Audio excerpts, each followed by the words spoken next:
Alrighty, so I'm doing the preview of match week number 12 a day earlier than usual because I'm going to be going to Minnesota this weekend. As I mentioned before, going to be going to the big game between Minnesota versus Inter Miami, which I'll talk about in just a bit. But in terms of this week action, well, it's pretty much almost the same as last week, although this time instead of two Saturday matinee game, we're going to get three that is going to happen, and only one Sunday game. And for once, the Sunday night soccer game seems like it's actually a good game to watch because that's been one of the biggest criticism when it comes to these Sunday night games where yeah, some of these Sunday games has been brutal to watch. But nevertheless, besides that, we have a full slate of Saturday night action. And just a disclosure, most likely I'm not be able to watch most of these games because I'm not going to have really a lot of time when it comes to watching all these games while I'm there in Minnesota. But I know for sure that I will be watching one of the game, and I might even do a post match recap like I sometimes do right after the game is over and right outside Allianz Field. But with that being said, let us begin with the first of three matinee games, starting off with the early matinee game between the Chicago Fire versus Atlanta United. This game will be 2:30 p.m. Eastern, 11:30 a.m. Pacific time, and there's no doubt that you can kind of say it's a desperation derby for both of these teams. I mean, it's been a while since both of these teams have won a game. For Chicago, they're still looking for their first home win and have a 3-4-4 record. Whereas for Atlanta United, they have a 2-4-5 record. And even though they did finally score their first goal in open play in over a month and kind of just stopped the bleeding a little bit in terms of this losing run, they're still winless in quite some while. But in terms of the all-time meeting, 8-3-5 in favor of Atlanta United. And there's no doubt that, there are pressure for both of these teams to perform, especially for Atlanta United again. For Ronnie Della, he is under immense pressure right now with the way that this team is clearly not performing the way that they should be. They're way under achieving in terms of how their expectation is this season, and not to mention the $50 million attack that they have. Yeah, it's been pretty misfiring, at least doing this winless run, and they're facing against a Chicago side that in the last game, as I mentioned for the Fire, I thought they responded well in that game against Orlando City, and was maybe a little unfortunate the fact that they were down to 10 men, but they would still generate chances against Orlando City. So that being said, as I said, maybe a bit of a desperation derby with the way that both of these teams desperately wants to get a win to end this winless run that they're currently on right now. And now moving on into the first of two games that starts at 4:30 p.m. Eastern, 1:30 p.m. Pacific. We got Toronto versus DC United. So talk about two teams that are not doing very well this season. I mean, we kind of expected with Toronto FC with a 1-4-6 record, and unfortunately for Robin Fraser's side, yeah, these last couple of games they've kind of gone back to the wrong way of losing games, and they're facing against a DC side that this DC side there's. It feels like Troy Lesesne has started to figure out a little bit, at least in the past couple of games. They definitely end that long winless run where it was just nothing but misery for this DC fan base to endure. But lately they have got a couple of wins on the board, and they're looking to climb up the standings, and a good chance to do so in this one against the TFC side that, like I said, they have been struggling this season to say the least. A big part of that, of course, is on the attacking end, but it's also part of it the fact that the defense in these last couple of games has not been as stealthful as we've seen at least during that run when they weren't actually not losing game. They were actually unbeaten for a bit. All time meeting 13, 12, and 11 in favor of DC United, and I would also say that unfortunately I have to say that TFC is kind of back to being the Santa Claus of MLS. They're back in terms of the giving teams 3 points, and if you desperately need 3 points and you need to end the winless run, then yeah, why not face against Toronto FC? That may be something that Atlanta fans are hoping for. I know Chicago fans got the benefit of that because they get to play against TFC not long ago, and that actually was part of that free game winning streak that they have on the road. But I'm pretty sure for Atlanta fans, they're basically looking at the calendar, circling when are they going to be playing against Toronto FC, because like I said, if you have a bad winless run or you're not having a great season like DC is having, then TFC will definitely solve your issue, at least give you 3 points as we've seen pretty much throughout the season for this Toronto side. Now, moving on in the next game is the game that I'm going to, which is Minnesota versus Inter Miami. And for those of you wondering how much I pay for this ticket, yeah, it's not cheap. It's about 300 $1. It's actually free 25 if you included the taxes and fees that is, but nevertheless, it is a pricey one, and it's certainly something that there's a reason why it's so pricey because Minnesota a very lucky team of being one of the three teams that win the Messi sweepstake out of the Western Conference. They're only one of three Western Conference team that is very lucky to host Messi and friends at in this game, and especially with the way that this might be the first time we might see a Western Conference team hosting Messi and friends, because I think earlier this season in the game that Houston played, Messi didn't even play in that game as well. And I'm assuming he's going to play in this game, especially with the way that Miami didn't even have a midweek game, which is a rare deed to see. And also, right back here, it's true. Oh, goodness gracious! There we go. Had to sneeze there, so I got my little hanky chip there. Of course, I've been battling allergies in these last full a week. So apologies the fact that I might have to sneeze again and probably wipe my nose with this handkerchief as the video goes along. But going back to this game again, this might be the first time we see a Western Conference team hosting Messi and friends. Consider Miami didn't have a midweek game. They're not part of the U.S. Open Cup because they are playing both in the Leeds Cup and the CONCACAF Champions Cup and also in the FIFA Club World Cup. So there's no reason for Messi to not show up in this one. And I'm pretty sure the 19,000 plus at Allianz Fields are hoping that that is the case. And yes, I am going to include Minnesota fans as well. As much as Minnesota fans won't admit it, I'm pretty sure they will be very happy to see Messi in this game. I wonder what his reaction is going to be when he is on the board there. I mean, I hear some mixed review when it comes to when Messi comes play against a team in the Western Conference or even in the Eastern Conference at MLS play. And there's times where fans appreciate him, and there's times where fans kind of boot him because of his stardom.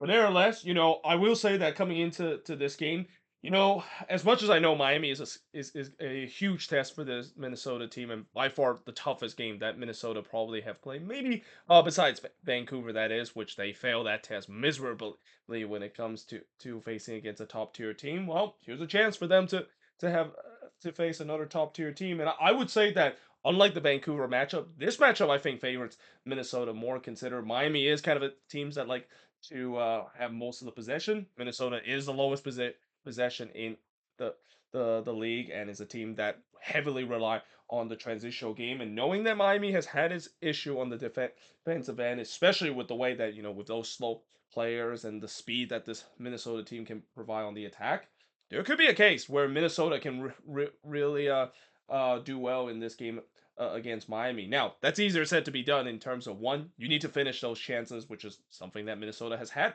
their fair share of issue, especially at home. But the other thing I would say is the fact that yeah, it's still Messi and friends. I'm pretty sure Messi is gonna still show up in some of these game in some part of this game and create his magical moment. But like I said, this is a big occasion. It's almost it's something that I'm very thankful. I'm pretty sure Minnesota is very thankful to do so because I wouldn't think that ever since Messi come to this league with Miami that Minnesota would be one of the location where they get to host it. It feels like it's a huge honor, but at the same time, it could also be a big test for this Minnesota team, especially with the way that I'm pretty sure they're also going to start their strongest team. Consider in this Open Cup game that they had against Louisville, they didn't really play any starters. So they punted that game specifically. They know that this is going to be a really big game and a game that is going to go down as one of the biggest games that Allianz Field has ever had in club history. Now, moving on into the busy Saturday night action. So we start off with a game that probably should also deserve its own window, and that, of course, is the Philadelphia Union versus Columbus. And I say that is because this is a battle between the top two teams in the Eastern Conference. But this is the first of 5 games that start at 7:30 p.m. Eastern, 4:30 p.m. Pacific. Union 7-1-3, whereas Columbus is 7-3-1. Columbus have a 18-6-13 all-time record over the Philadelphia Union. And there's no doubt that, for the Union, it's been an incredible season and very unexpected, incredible season because, as I said, this is a team that's supposed to be go through a transitional period. And even though they kind of had a little bit of a down period during last month. It feels like Bradley Carnell has got this team winning again, just like they did in the beginning of the season. But there's no doubt this is going to be the toughest test against a Columbus team that fresh off of a big victory that they had against Charlotte, and there's no doubt there's going to be a lot of confidence for Wilfred Nancy's side being at the top of the standings. Yeah, this is going to be a mouth-watering matchup, and a matchup that, like I said, probably could have deserved to have its own window, and maybe could have been a matinee game instead of shuffling in terms of the busy Saturday night action that we will get. Now, in terms of the next 7:30 p.m. Eastern start, we got Orlando City versus New England. So Orlando is 4-5-2, whereas New England is 5-1-4. And in terms of the all-time meeting, 8-7-6 in favor of the New England Revolution. And there's no doubt that this is also a very interesting matchup, and one that I would say probably a very underrated matchup because Orlando City, I know they had their struggles when it comes to playing on the road, especially struggling in terms of scoring goal as well. They had a lot of nil draws so far this season. But one thing we know about Orlando City is that they definitely play much better this season at home, at least on the attacking perspective, than compared to they play on the road. But they're facing against this New England team that, yeah, you got to give a lot of credit to Caleb Porter in terms of this team is probably one of the hottest team right now in the Eastern Conference. They are surging high up after that slow start that they have. And while they haven't played the most entertaining brand of soccer doing this incredible run to back to relevance, I'm pretty sure Caleb Porter wouldn't care. I mean, this team, it seems like they have all the momentum in the world, and they're looking to trying to continue that against an Orlando side that they have struggled in terms of score in goals so far in the last couple of games. But like I said, this game is at home. They tend to play much better at home this season, especially on the attacking end. And we'll see whether or not if they can solve this Revs defense that has just been really locked down in these last couple of games and doing this winning streak. Now we move on into the next one, which is the New York Red Bulls versus LA Galaxy. So the Galaxy are looking to try and avoid something that no MLS team has ever done to start the season, and they're not the only team to avoid this fate. And that, of course, is start the season 12 games without a win. I think no team has ever gone 12 games without a win to start the season. Obviously, they already on the wrong end of history of becoming the longest winless run for a defending MLS Cup champion at 11 games right now, and they're facing against a Red Bull side that is 4-3-4. All-time meeting 7-3 and 6 in favor of the LA Galaxy, and you would think that in this game the Red Bull should have the upper edge in this one, but keep in mind they did have to travel kind of across the other side of the country to play their U.S. Open Cup game. They got the unlucky resort in terms of the regional kind of matchup where they have to travel across the other side of the country, even though they didn't really need to. They just kind of got put in a bad group by the U.S. Open Cup draw. But nevertheless, this is a game that we know the Red Bulls are good at home, but there's been times this season where they play against teams that they should beat, and they falter against those teams that they should beat. And this is a Galaxy tie that you just kind of had a sense eventually it's going to come to an end in this one. I mean, this is a team that I've just said before. Even with this bad run that they had some resort where it's very promising, but we'll see whether or not if this is gonna be one of them. Especially with the way that after last week, I mean, last week it doesn't get more embarrassing than last week in terms of being on the another wrong end of history of being the first ever MLS team to lose a game, despite the fact that they hold their opponent to exactly 0 shots in the game. Now we move on to the next one, which is looking at the other New York team, NYCFC facing against Montreal. So it looks like both New York team is going to be playing against winless opposition. So I'm not sure if that's a quick since in terms of the schedule making, but yeah, like what I said about Montreal, they're also trying to avoid the fate of becoming the first team in MLS to go 12 games without a win to start the season. All-time meeting 13-5-3 in favor of Montreal. So yeah, not so great for Montreal, the fact that they have really struggled against NYCFC in terms of the all-time meeting. But you got to also remember this is an NYCFC team that is also coming off of a loss in the middle of the week. They were the only MLS team to lose in the U.S. Open Cup, and there's no doubt that for Pascal Janssen, there's got to be a response after that embarrassment that they had in the hands of Pittsburgh. Riverhound, and a way to do it is them playing at home in this game against a Montreal side that, like I said, yeah, things have definitely not gone well for this Montreal side to say the least. And if they do lose this game, then there could be a lot of panic thing that could happen in the NYCFC fan base. I would say the same thing about the Red Bulls as well, because again, it's hard to believe that this season it feels like both of the New York team are really in the same situation and in the same shoe, where it's just been a mediocre start to the season, in a season where there's high expectation that they will do well, and they have definitely not met that expectation in the beginning of the season. Now we move on to FC Cincinnati versus Austin FC. So Cincinnati 7-1 and 3, whereas Austin is 5-1 and 5. Cincinnati is coming off their first loss of the season, that is. Whereas, for Austin, yeah, it's been pretty miserable in terms of their record. Actually, I say that Cincinnati is off of their first loss of the season. That's actually not true. They're coming off of their first road loss of the season against NYCFC, and they have a chance to definitely bounce back in this one against an Austin team that, yeah, they have definitely not been playing well, especially even in the middle of the week. Yes, they did have that incredible comeback against El Paso Locomotive, but yeah, I don't think any Austin fans will be that excited after that comeback and feel any confidence that, maybe they turn a corner a little bit, especially in the last couple of games where goal scoring has been a big problem with this team, but now it seems like the defense has started to show its crack as well.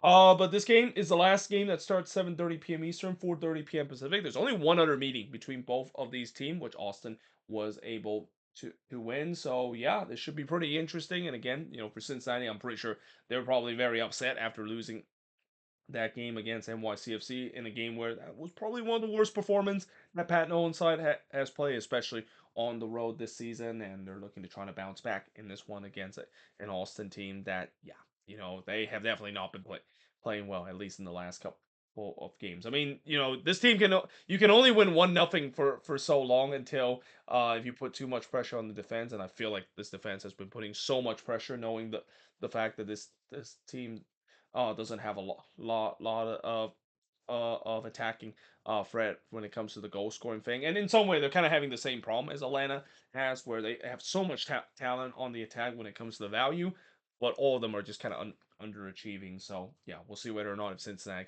can bounce back again. It's a team that's struggling so far this last couple of games.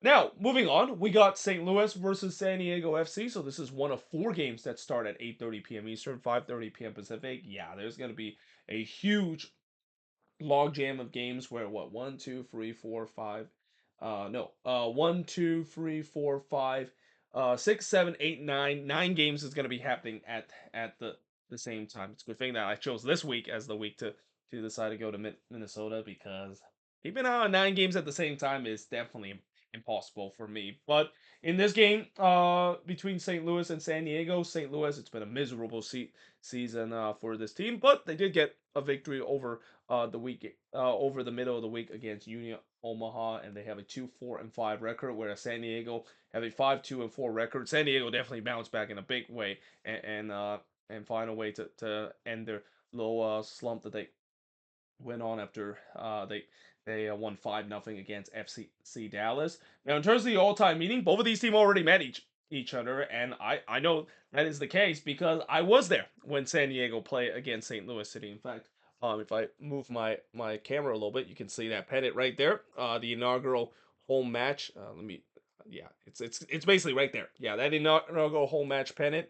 I of course got that at Snapdragon Stadium. Decided to pick that up because, when with the way that they hand out the commemorative scarf, it wasn't really that commemorative in terms of honoring this game as the first game in San Diego FC home history. So I thought, you know what, I need to buy something that really resemble the first home game for San Diego FC, and that's why I got the pennant. And let's say that game, yeah, that was a huge disappointment when it comes to San Diego first ever game. A game that, San Diego fans will remember in terms of them playing for the first time at home, but they definitely won't remember in terms of the resort being a very boring draw. And hopefully this might not be the case in this one. I mean, both of these teams have looked so much different ever since that moment. San Diego have definitely looked much better, at least for some part of these games with the possession and able to score the goals. Whereas for St. Louis, it feels like they're kind of the same when it comes to where they were when they play San Diego in that second game of the season, and they're still just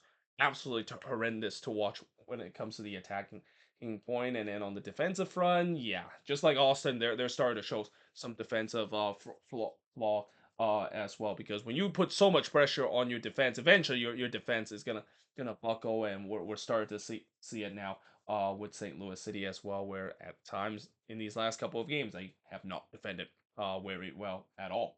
Now, moving on, we got Nashville versus Charlotte FC. So Nashville have a 5-2-4 record, whereas Charlotte has a 6-1-4 record. And in terms of the all-time meeting, 3-1-2 in favor of Charlotte FC. Now, for Charlotte, obviously they would love to bounce back after that tough loss that they have against Columbus. And in some way, there is really no shame for Dean Smith to losing that game. Columbus is a really good team, and I'm pretty sure that they would love to send a message in that game being a contender in the East, but I still think that this is a really dangerous team in the Eastern Conference, and I would say that game, yeah, that was probably one of the worst defensive display that Charlotte had played so far this season, and maybe under Dean Smith as well. It's not very often you see the Charlotte team gave up four goals. Now they're playing against a Nashville side that, again, Nashville this season has just been such a wild card. You just never know what Nashville side is going to show up. Is it going to be the team that scores 7 goals against Chicago a couple of weeks ago, or is it the game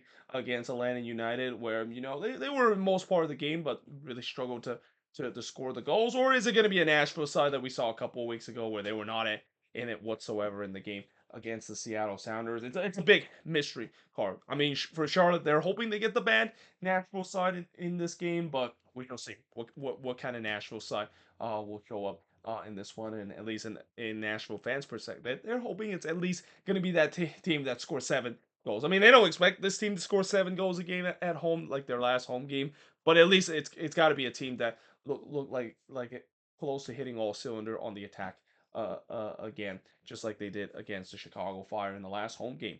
Now, moving on, we got the Houston Dynamo versus the Seattle Sounders. So Houston is another team that is not having a great season. 2-4-5 is the record, and after getting a big win at home, at least in the Copa Tijuas, yeah, they pretty much didn't show up in that game against LAFC whatsoever, and they got absolutely dominated by LAFC in that one. And it doesn't get any easier with them hosting against a team that they have not done very well in recent memory, which is the Seattle Sounders. In fact, the all-time meeting 17-9-5 in favor of the Seattle Sounders. The Sounders have really owned Houston, especially when this meeting is playing at Lumen Field. Now, the good news for Houston is at least this is not at Lumen Field. This is going to be at Shell Energy Stadium. But Seattle has been a team that has played really well. I mean, the last game against St. Louis, that was probably one of the best attacking performances that they have so far this season, and it feels like this is a Sounders team, just like what we saw last year, started to get going on the attacking part, started to got much better after a slow start to the season. So they're definitely licking their chops and hoping to get another road win in this one against the Houston Dynamo.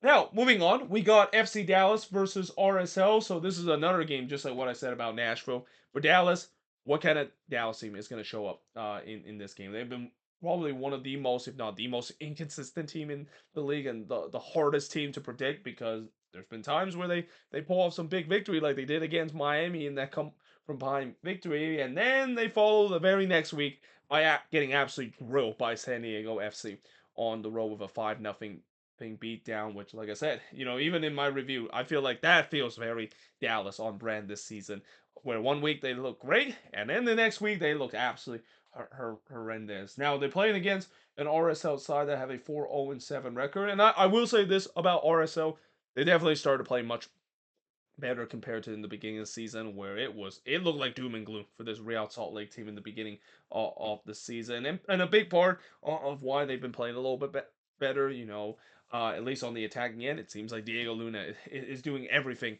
to do a carry job on the attacking front, and the defense, even though has had some spotty moment, Rafael Cabral has really bailed him out. He's kind of similar to what I saw last season with Rat Stuver, kind of bailing out a bad defense time after time. Now, in terms of the all-time meeting, 15-12-10 in favor of FC Dallas. But like I said, Just like the Nashville and Charlotte game, it is kind of hard to predict this game as well. I would say this one is probably tougher to predict because you just don't know what kind of Dallas team is going to show up. Is this going to be a good Dallas team against an RSL team that at times have struggled? Well, mostly I would say at home that's kind of their struggle. On the road, they actually haven't been too bad so far this season, but yeah, again, this is going to be interesting to see how this matchup is going to turn out.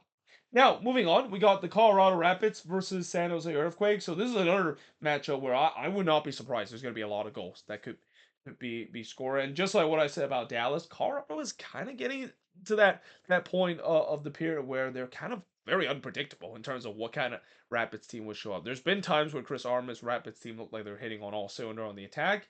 And then there's also what happened last week against DC, where they pretty much did not show up whatsoever on the attacking front. Now they're playing against a Quakes team that have a 4-1 and 6 record, and there's no doubt the Quakes would love to have some revenge after the first ever meeting. I mean, that first meeting against Colorado, they got Zach Steffen in that one. Zach Steffen had a career game in this one, almost kind of turning back the clock in terms of why he was the U.S. men's national team #1 and considered to be the replacement for Tim Howard for so long with a performance of the ages. But that being said, no, when you look at the all-time meeting, 13, 11, and 12 in favor of the Quakes, and this is the only game that started at 9:30 p.m. Eastern, 6:30 p.m. Pacific. I would say, for the Quakes, talk about unpredictability on the attacking end.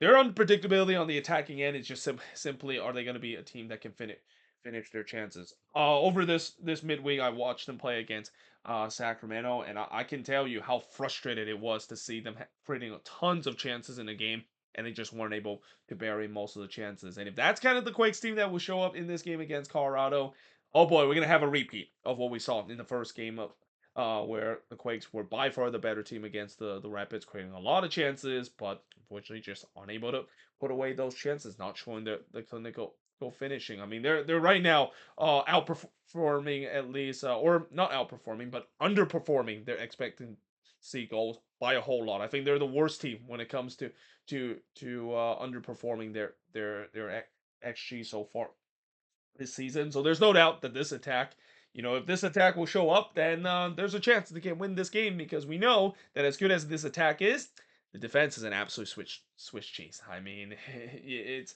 safe to say that I wouldn't be surprised if Colorado might capitalize and scoring a couple of goals against this Quakes defense because yeah, they pretty much have no defense whatsoever. It's all gas, but probably no breaks for this Bruce Arena side, which could be a very entertaining team to watch. Kind of reminds me a little bit of the Mateus Almeida days, where that's kind of how the Quakes play, where it's all gas but no breaks when it comes to the defensive part. Now, moving on, we got the Portland Timbers versus Sporting KC. So this is the only 10:30 p.m. Eastern, 7:30 p.m. Pacific start, and I'm glad that this is the only game that starts that time because by the time I get back to the hotel, there's a chance I can watch this game, knowing it's going to be relatively late into Central Time. Remember, everything that I'm going to be watching this one is going to be in Central Time. But for the Portland Timbers, 5-3-3, whereas Sporting KC is 3-1-7. All-time meeting 11-9-9 in favor of the Portland Timbers, and this might be also another game where I could see that there could be some high scoring affair as well. Now that depends on whether or not if Sporting KC is actually going to attack in this game, because I'm pretty sure in the last game they probably got the most luckiest result I think any MLS team has ever got. Like, I don't think they're gonna have another game where they register 0 shot in the game and get a result. That's kind of like once in almost a blue moon kind of type of stuff, or in the case of MLS, it feels like it's the first time we have ever seen that happen before. And yeah, against this Timbers team that is much better on the attacking end, but it could be questionable at least on the defensive end. I would say that's kind of the same case for SKC. Like I said, this could be another game where won't be surprised we might see a lot of goals, and at least for a lot of the Timbers games I've seen this season, there's been a lot of these games where it's very similar to what we saw the Galaxy last season, where it's not a Portland Timbers game if there's not a lot of goals and a lot of action that can happen in a game. And now, finally, moving on into the Sunday day game, the lone Sunday night soccer game between the Vancouver Whitecaps and LAFC. So, as I said, this is one of the few times where, yeah, this actually could be a very marquee kind of Sunday night soccer game because you got a Vancouver Whitecaps team that is an absolute wagon right now this season, 8-2-1. They just simply cannot stop winning against an LAFC team that seems like they're starting to find their groove a little bit. Although, it would be interesting to see whether they can do that on the road, considering this season they have still not won a road game so far this season. I mean, it's hard to believe for a team that, not only are very good at home, but they've also been very good on the road for the past couple of years as well. They still haven't won a road game, and this might be the toughest place for them to get a road win. They have a 5-2-4 record in this game. Now, in terms of the all-time meeting, 12-5 and 6 in favor of LAFC. And I would say that, LAFC has had some good history against Vancouver in recent time, though I would say that most of those recent times are not at BC play. They actually have struggled at BC plays compared to when they're playing at home, and especially with how good Vancouver is, and especially Vancouver have not forgotten in of those losses that they suffer in the first round of the playoffs. And in many ways, this is kind of started to become a very underrated rivalry with the way that both of these teams have played a lot of big stake game, not only in the playoffs but most recently in the CONCACAF Champions Cup as well. There's no doubt that Vancouver is not going to let off. I mean, they're going to not only want revenge in this one, but they're going to continue to show the rest of the Western Conference and really the rest of the league that this team there's no stopping this team right now. It doesn't really matter who is injured right now. It doesn't really even matter if they're without two of their superstar like Brian White and Ryan Gaul. Do not be surprised if somehow the Whitecaps are going to pull off a victory because that's what they've been doing. It's been an incredible run that Jasper since Sai has gone. And as I said so many times this season, I mean, it's pretty clear that we know who's going to be right now the at the top of the rankings in terms of winning Coach of the Year. I mean, there's no question asked that Jasper Sorensen is right now at the top of the list of being Coach of the Year. And if this continues, and if Vancouver somehow, some way, win the Supporters Shield, which I don't think that was something that anyone thought in the wildest imagination could happen. Jasper Sorensen, hands down, has to win the Coach of the Year this season. But there you have it. That is pretty much it. Looking at these 15 games that happened in match week number 12. Again, I'm not going to be able to watch most of these games at least live, so there's going to be a lot of games. I'm going to watch the highlights, and most likely I'll start the review of these games when I come back. I'm going to come back on Sunday. I'm going to come back around the afternoon time, so I'll definitely be doing the first part of the review. Might even look at the first 8 games of the review before looking at the 7 games of the review on Monday night. But as always, let me know in the comments below what do you think of this preview. And as always, let me know in the comments below your prediction for all 15 of these games. And hope you guys enjoyed this video. If you do, make sure you guys leave a like, smash the subscribe button. And I, of course, will see you guys next time.